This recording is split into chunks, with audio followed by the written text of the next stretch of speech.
Well, hello, good afternoon, and welcome to a question and answer session with me, Stuart Patrick, Chief Exec at Glasgow Chamber of Commerce.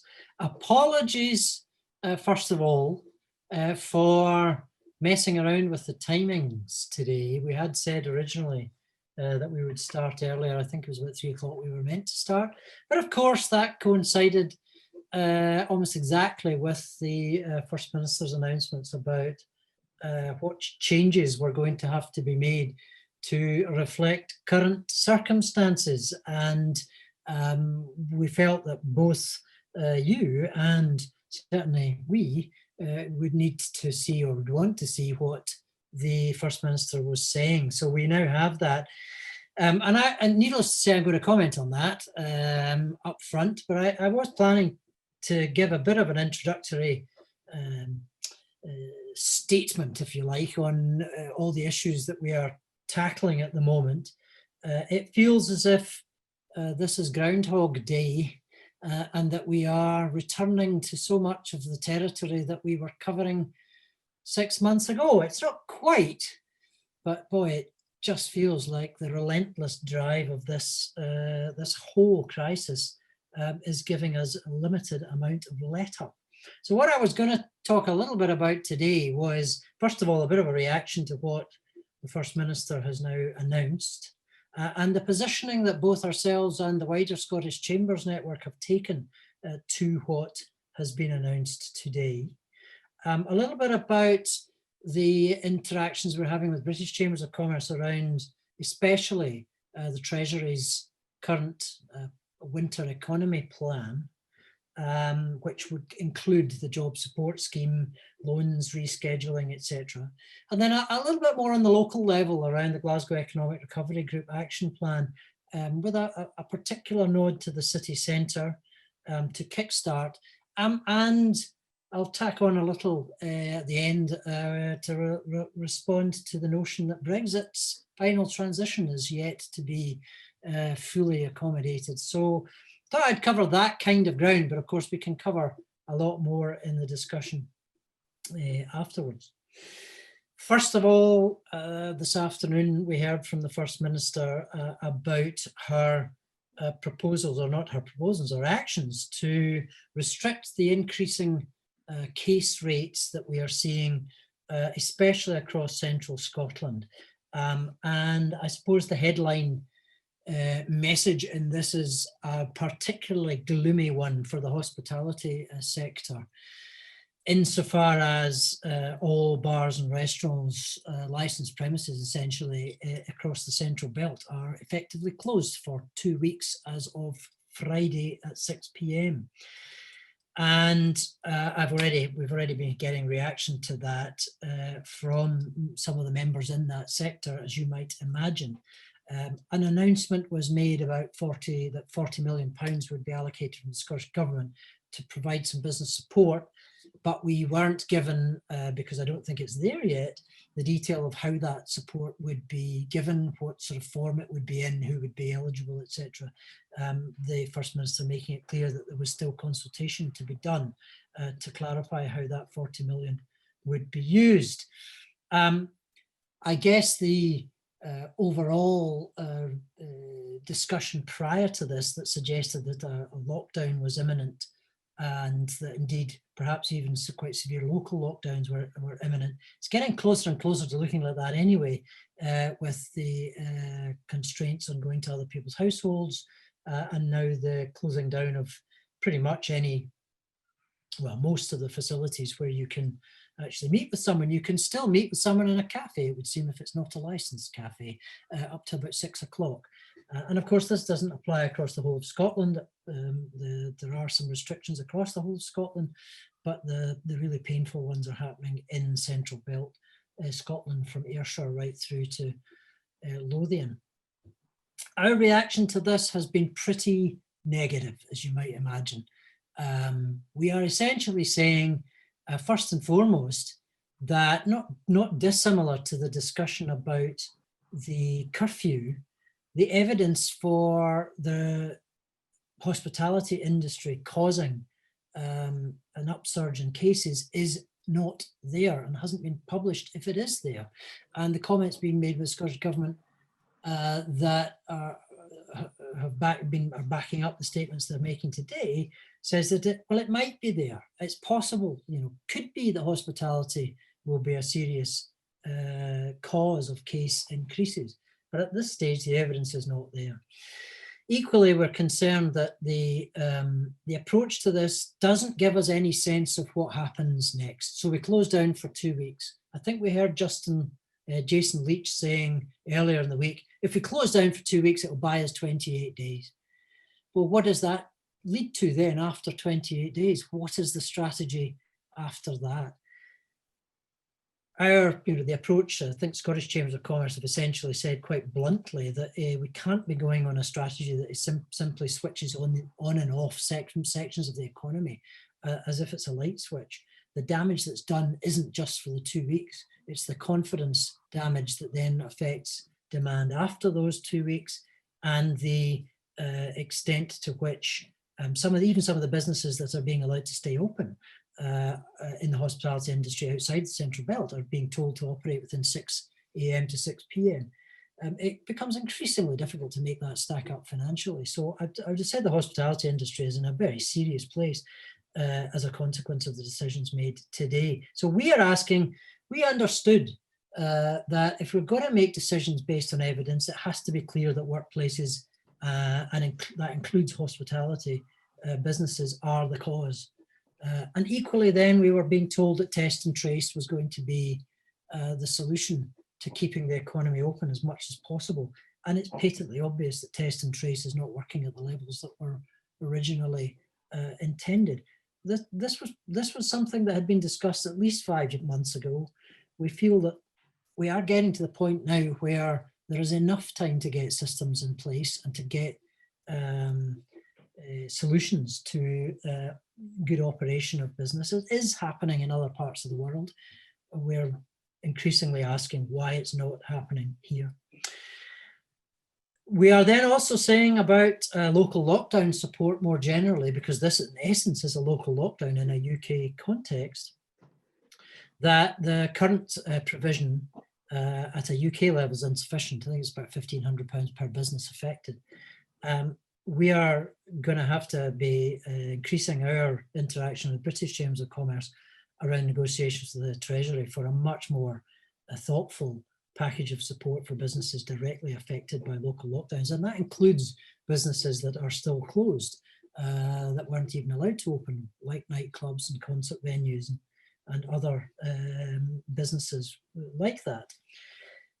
We're also feeding back through the British Chambers of Commerce that the job support scheme that was announced by the Treasury through the Chancellor a couple of weeks ago, whilst it is obviously a move in the right direction, given the circumstances that we face, it's patently obvious from talking to so many members that the job support system has too many limitations on it to make it a terribly practical and helpful measure. It may help some, but it's not enough. And that's particularly because of the requirements. There's a couple of requirements that are in there. One, that for those hours not worked that are potentially supportable by job support scheme, a third of those hours have to be paid for by the employer. So for a lot of small businesses, it's getting to the point where it's just impossible to find the cash flow to do that. And equally, where previously with the job retention scheme, you didn't have to do that, with job support scheme you do. That isn't shared by the German system. The German system, the Kurzarbeit system that this is meant to be based on, doesn't require employers to pay a contribution to the non-worked hours. So that is something that we're pushing back on. Equally, there's a redundancy rule in there that looks awkward for any company, that you might get job support scheme support for a role, but the possibility that any role might be made redundant within a company appears to make it problematic to claim job support scheme, and that seems far too restrictive. So we are chasing on both those issues, and the Treasury, to be fair, is in dialogue. There are conversations going on with bodies like British Chambers of Commerce, examining what it might be possible to do further. So I do think there's going to have to be more announcements coming from the Treasury on support, and especially looking at sectors that are being particularly hammered, and we're obviously now seeing the hospitality sector. At the forefront of that, aviation is another one that really does deserve more attention than it's getting. I think perhaps also welcome, admittedly from the Treasury, was the rescheduling of loans. So the CBILS and business bounce loans no longer, well, the extension of the application for loans to the end of November for a start, but also the extension from 6 years to 10 years for repayment terms. I'm not absolutely clear how that would work for the banks, how the banks are going to go through the process of renegotiation. There's quite a lot of work involved in that, and they're also going through the process of looking at maybe having to renegotiate some of their capital repayment holidays that were agreed 6 months ago. So again, questions about the practicalities, or rather the administration of this, but nonetheless, there is scope for some help. I think there's other areas though that at the minute British Chambers of Commerce are saying we need a much more comprehensive support package. And I know that the attitude in the Treasury was we must drive as far as possible to get the economy open so we can reduce business support as early as possible so we don't completely bust our budgets. It is difficult to see how sustainable that is when another round of case increases or a second wave, or however you want to describe it, is underway.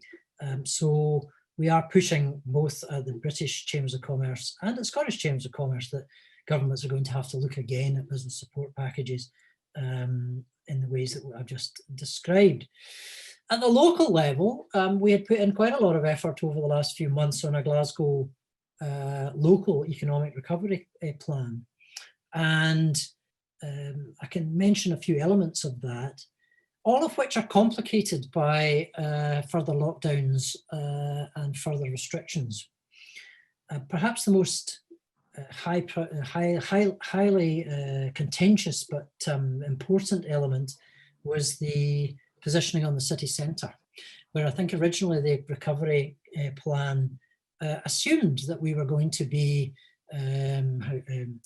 needing to help manage the footfall as it was coming back into the city centre as we were reopening the economy, rather than worrying about whether that footfall would come back to the city centre. And now it has become patently obvious that footfall wasn't coming back to the city centre at the rates that we had expected, particularly for inner city hotels, whose occupancy rates were projected over the next 2 or 3 months to be under 10%, which is existential really for some of the hotels in the city centre. And we were seeing the hospitality industry, even before what has now happened, struggling to get up to the 50% of pre-COVID levels. And retail, which on the face of it has had less damage done in the last couple of weeks or so, nonetheless, the footfall and spend in shops in the city centre was reaching no more than 60% of its pre-COVID levels. And this is all was all leading to serious concerns that unemployment was going to soar in the businesses that were reliant on city centre footfall. Of course, the big issue was that non-essential offices were still shut. And therefore, particularly during the week, the footfall in the city centre was much lower than had been expected. Admittedly, that's shared across the UK, that is, and indeed it's seen in other parts of the world. It's in fact all across the world, that is an issue. City centres are all seeing that impact. A further set of lockdowns just simply compounds the challenge that was already there. So even the shops who aren't covered by the 40 million, it would seem, that the government has just announced for supporting businesses affected by today's announcements, shops are going to see in city centres are going to see their footfall drop again because the hospitality industries are shut. So it's a pretty gloomy picture for the city centre. We had asked for a city centre task force to be put in place. We put a paper as a chamber to the Glasgow Economic Recovery Group highlighting all the issues. We got agreement that there should be a city centre task force. That task force, we've asked for to have national government involvement, and both at UK and Scottish government levels, and we are in the process of getting it up and running. Now, of course, the picture is changing all the time, so the tasks involved in tackling the issues in the city centre will become even more challenging than they were before. But we felt there's so many jobs concentrated in the city centre that deserved attention. Our own calculations from work we had done with the Glasgow Caledonian University had put the hospitality, the nighttime economy, the retail sector role in Glasgow's city centre to be over 30,000 jobs that were involved in those businesses. And if you looked at the figures that we were seeing coming through, then you could see between 15 and 20,000 jobs at risk as a consequence. And I mean, in the context of, you know, the sorts of decisions that are made at national level about when you should intervene to try and help solve a problem, 15 to 20,000 jobs is just enormous. And we just didn't feel that city centres were getting the attention they deserved. That also meant that it means that some of the work we were doing under Kickstart to help achieve positions for young people with employers will be affected. There will be some that were going to participate in Kickstart that now won't, for obvious reasons, won't be able to. We have, as a chamber, been actively involved in supporting Kickstart. We will be actively involved in supporting the Youth Guarantee Scheme coming out of the Scottish Government, and the work with City Council and how we package all of that together in ways that are effective for those businesses that are still in a position to support young people coming into the labour market. So we're actively engaging with that, and that was an important part of the economic recovery plan. Equally, the recovery plan was looking at some of the investments that we felt were longer term but should be speeded up as a consequence. So investments in the things like the Clyde Mission, innovation districts, some of the infrastructure projects that we have supported in the past, and that we felt there was a real opportunity, given the money was there, for the money spending to be speeded up. And also, for that matter, to utilise COP26, still scheduled for next November, and I'll come back to that as well, that we would look at ways of getting more speed into those kinds of initiatives. So, for example, the Clyde Mission, which is a Scottish Government-led project to regenerate the banks of the River Clyde from east end of the city right down the river banks to, you know, Helensburgh and Inverclyde, and so it's a big ticket project. Although, you know, £10 million was announced and is currently in discussion as a starting point for getting that project going. Can we not have city? We've been saying as a Chamber of Commerce, maybe this is time for City Deal 2. This is the time for both the UK and the Scottish governments to agree the next tranche of City Deal money for the Greater Glasgow area. So a project like Clyde Mission isn't just 10 million, it should be 100 million, and we should be getting ahead in delivering in support of things like the development of the innovation districts that each of the universities has been promoting in their proposals for growth over the next few years. There is, for example, quite an interesting proposal that could come out of Strathclyde University to reallocate some of the existing office buildings in the city centre for wet and dry labs, where there's extremely high demand that can't be satisfied. Let's get the money in place to deliver projects like that as quickly as possible. Equally, on green recovery, we're very supportive of initiatives that will work with some of our important private sector companies to encourage the green economy to grow. And some of the major companies like SSE and Scottish Power have money to invest, whether that's in district heating systems or in electric vehicle charging infrastructure. Again, let's get ahead and get that done. Retrofitting of existing housing, for example, another area where jobs could be developed and work done, all of which would be helpful contributions to delivering our net zero by 2030 plan as a city. And we have COP26 this is one of the bright spots on the horizon. COP26 was rescheduled to November 21. We've had discussions with both UK government and local government representatives in the last week on the prospects for that. And of course, there is always a bit of chatter about, oh gosh, can you really have COP26 as a major conference, even though it's as far away as November 21, ought we not to be considering the consequences of COVID? I must say, at that stage, my will to live begins to fade. If we haven't got solutions to COVID by November 21, then even COP26 and its huge ambitions will be the very least of our worries. The state of our economy by then will be far too painful to consider. So I'm deeply cheered by some of the comments that are being made that suggest, no, the basic plan for COP26 is still for a face-to-face negotiation of the major heads of state in Glasgow between 1st and 12th of November, and we would expect to be running a full-scale event to go alongside that. And that is an opportunity for Glasgow to put itself on a world stage, to supercharge our own recovery plans, both in terms of recovering the visitor economy and catalysing our work in the green economy. It's a real opportunity for us to get some momentum into Glasgow's recovery just at the time that we need it.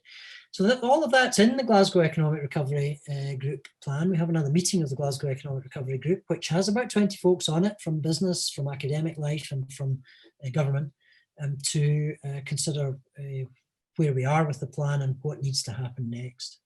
I said I would say a little bit about Brexit. It's going to be a tiny little bit insofar as it's getting close to finding out whether a deal is being done or not. We're 10 days or so away from the deadlines that were being set for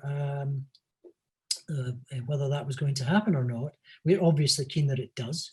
We don't want to get to a position where there are lots of additional tariff barriers and regulatory barriers that are causing access into and out of the European Union to be more significant than they need to be. Having said that, we are gearing ourselves up for the inevitable logistical issues that are going to arise from Brexit's transition period coming to a close.